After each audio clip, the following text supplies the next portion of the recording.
The Wife Beater by 𝘀𝗶𝗹𝗹.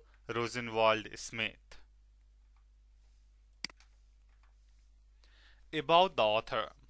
𝘀𝗶𝗹𝗹, an attorney, currently practices family law. She has published articles in a variety of journals and periodicals and is co-author of What Every Woman Should Know About Divorce and Custody, 1998, and Divorce and Money, Everything You Need to Know, 2004. The following essay appeared in Philadelphia Inquirer in 2001. Background on the wife beater sort. As Smith notes here, wife beater is a slang term for a type of sleeveless undershirt that has in recent years become fashionable. An internet search of the term found a number of businesses that actually market such shirts as wife beaters. The corresponding shirts for women are often called boy beaters. A Texas-based firm offers adult-sized shirts emblazoned with the slogan, as well as Lil Wife Beater shirt for babies. The firm's website, which plays the song Smack My Bitch Up, includes a background screen showing a woman being spanked and provides a link to a wife beater Hall of Fame. It also offers to send a second shirt at half price to any customer convicted of domestic violence. Proof of conviction required. Photos are not acceptable. In another twist, a feminist retail site has offered a wife beater short with a cartoon image of woman kicking a man in the groin. Summary in English. In The Wife Beater, Rosenwald-Smith argues that the term wife beater means both a man who is physically abusive towards his wife and a popular white ribbed undergarment. The author goes on to explain that the undergarment rose to cultural significance in the 1950s in the motion picture A Streetcar Named Desire, and has occupied a space in American consciousness ever since. Wife beaters are a hot commodity with both men and women and have received special treatment by fashion icons such as Dolce and Gabbana to be acceptable clothing under formal and business wear in professional environments. In all regards, they are all accepted and revered piece of clothing with a long history of popularity. Yet, why do they share a name with a hated and reprehensible section of society? This is the main question rises in his essay, along with the notion that having such an offensive name is lensing the value of an otherwise flattering piece of clothing. The essay goes on to examine the origin of the name wife beater and why it has been attributed to a type of undershirt. The most common explanation is that men who are likely to beat their wives frequently wear this type of clothing, so it was named after them. The author goes into deeper detail on the subject, citing that the term may have risen from the stereotype of lower class Midwestern male wearing this type of shirt during the act of beating his wife. Another explanation is that the term was attributed to the shirt in the 1990s by gang and gay subcultures as well as rap music. The author is clearly of the opinion that an article of clothing that garners such respect and popularity should be known by a respectable name. not one with the potential to offend a section of the population. The name of the clothing item may be offensive to some who have not grown up with the term male and female as two different perceptions.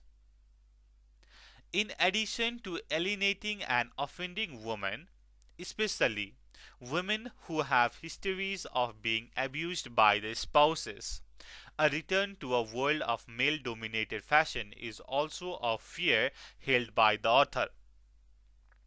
If fashions such as wife beater, a garment initially intended for men, become the new societal norm, this may serve as a foreshadow of a return to the far more male-dominated culture of Americans' past. At this point, one can ask the fact that an item of clothing with a name offensive to women is gaining popularity does not support the idea that society's respect for women has lessened. In conclusion, the name wife beater is an unfortunate one to give to such a popular and comfortable garment. The term may be offensive to women and therefore should come under consideration to be changed to something less derogatory and sexist. Yet, for those who most frequently wear this item, the name is not an issue, rendering the argument mute. Perhaps in the future, the demand for such a name change will have grown strong enough among the buyers of the product to simulate change. But the time has not yet come.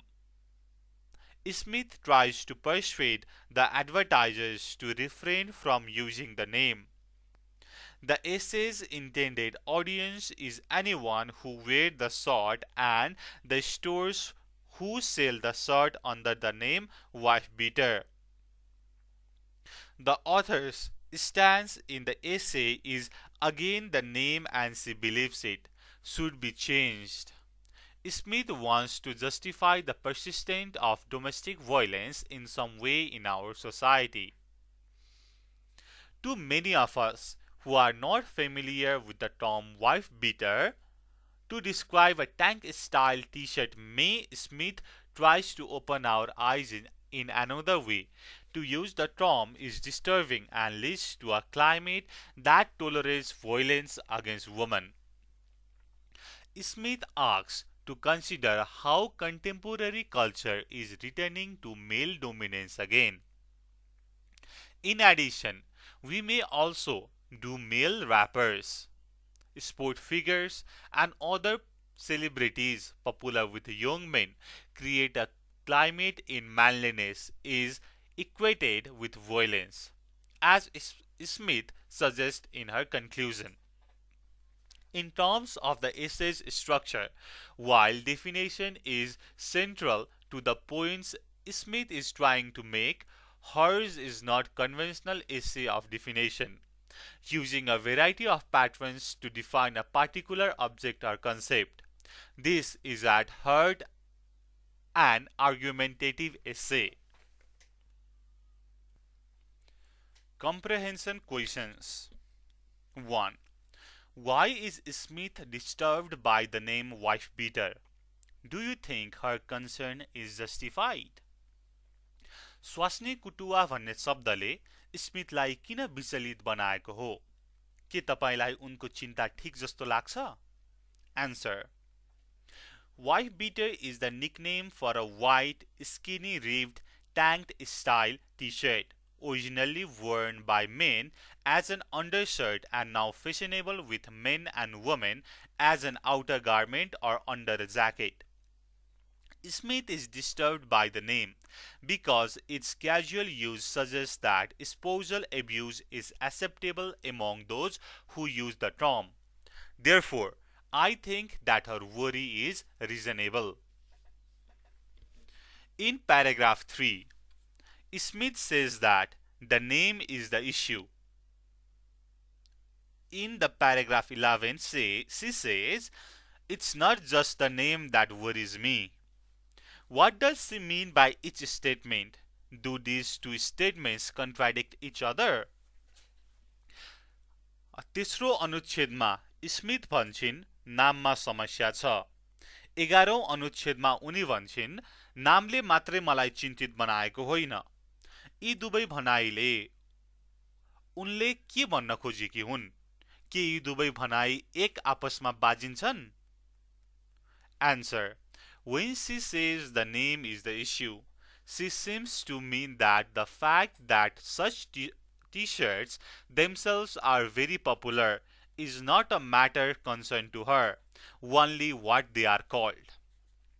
When she says it's not just the name that worries me, she means that she fears the use of the term is an example of a possible return to the male dominance where physical abuse is acceptable as a means of control. There is no real contradiction here. 3. What relationship does Smith see between the name of a sleeveless undershirt and the prevalence of family violence? Does she believe a causal connection does or could exist? If so, which is the cause and which is the effect? बहुला रहित गन्जीको नाम र व्यापक बहुला रहित गन्जीको नाम र व्यापक पारिवारिक हिंसाको बीचमा Smith कस्तो खालको सम्बन्ध देख्छिन्? कारण र प्रभावको सम्बन्ध छ अथवा हुन सक्छ भन्नेमा के उनको विश्वास छ? छ भने कुन चाहिँ कारण हो र कुन चाहिँ यसको प्रभाव हो? Answer. In paragraph 13 to 16, Smith suggests that she fears a causal connection between the acceptance of the term wife beater and has high rates of family violence, particularly when she notes that most people who use the term are under 25 and that the average age is 31. 4. In paragraph 12, Smith acknowledges that the shirt can make both men and women look sexier. Does this remarks in any way undercut her credibility? Explain. 12औं अनुच्छेदमा यो शर्टले पुरुष र महिला दुवैलाई झन sexy देखाउन सक्छ भन्ने Smith स्वीकार गर्छिन्। के यो टिप्पणीले उनको विश्वसनीयतालाई कुनै प्रकारको कमजोरता देखाउँछ? Answer. We recognize that she does not actually claim a causal connection. This does not really weaken her argument because she has made the point earlier that it is not the popularity of the shirt that disturbs her, but rather popularity of slang term for it. 5. How, according to Smith, does calling a shirt a wife beater teach women the wrong thing about men? स्मिथको भनाइमा कसरी यो गन्जीको नाम स्वास्नी कुटुवा राख्दा महिलाहरूलाई पुरुषको बारेमा बेठिक कुरा सिकाउँछ? Answer. Smith feels that because many women find who wear the shirt attractive and manly comes to equal violent, leading perhaps to young women tolerating violence become their behavior against themselves.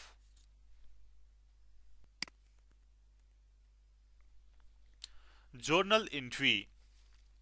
Do you agree with Smith that the casual use of the terms like wife beater is dangerous, or do you think she is exaggerating the problem?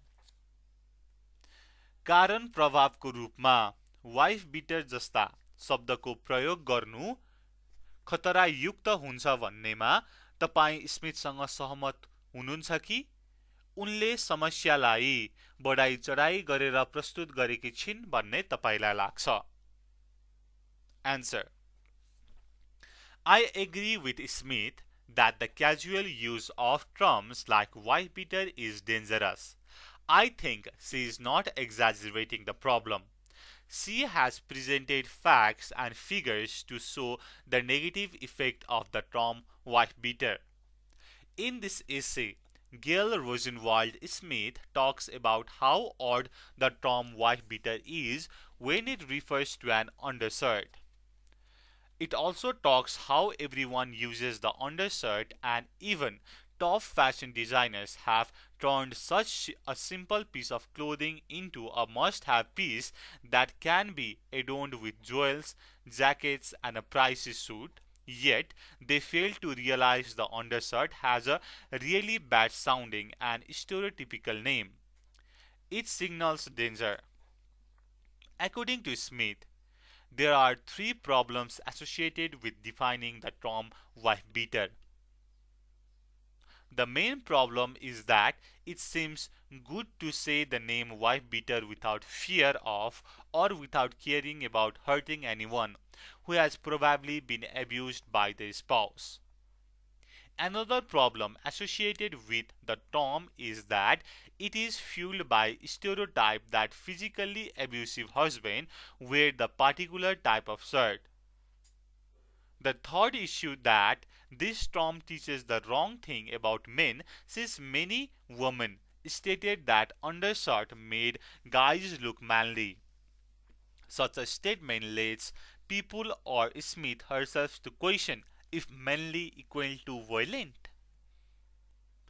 Smith includes that the dictionary definitions of wife-beater to explain the meaning and concept of the term and to show how the name of this clothing item is fueled by stereotype and it is academically established.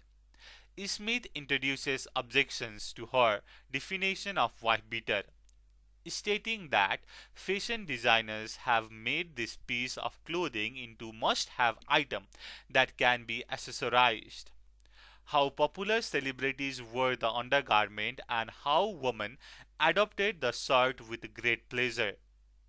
This is really dangerous. Moreover, the term wife-beater suggests male domination, so it should be replaced by another better term.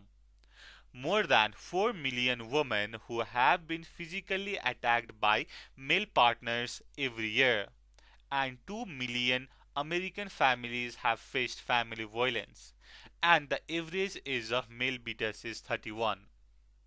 The youth today will ignore the suggestion of the term wife-beater, possibly because they have seen their elders beating women. The problem is that this term teaches wrong thing about men. Some women say that men with a great body look under great in this shirt, and one woman have praised that men look manly. Women also take pleasure in this piece of clothing. It indicates that they like to go back to the age of male domination. It is a sign of danger. Thank you for listening.